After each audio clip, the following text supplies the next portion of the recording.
Well, we are getting the first reports of a mass protest in Srinagar, which is the largest city in the region, that happened right after Friday prayers, where thousands of people marched towards downtown Srinagar, and they were met with live fire, tear gas and rubber-coated steel bullets.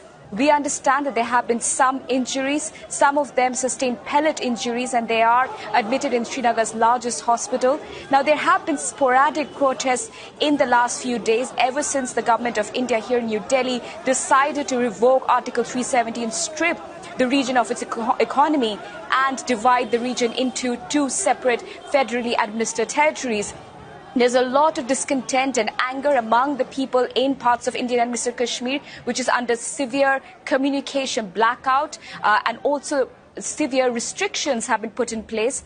After the protests erupted in Srinagar, the curfew is back in place. It was eased earlier in the day to allow worshippers to go to their neighborhood mosques and offer their prayers. But after that, after these protests, the security restrictions were again put in place across South Kashmir, North Kashmir, and also parts of Srinagar. What's the word now on restrictions?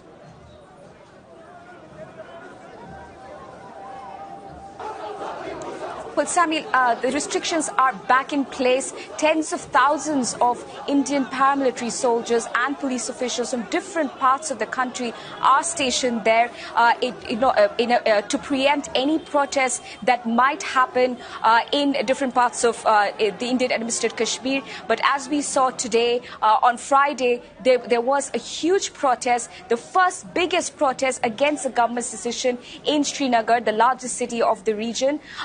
The shops are still closed. People still don't have access to food and medicines. A curfew is still in place. Telephone lines are still blocked. Internet is still not working. People are queuing up in front of government offices and airports, the only few places where some phone lines are working, to speak to people outside the Indian administered Kashmir.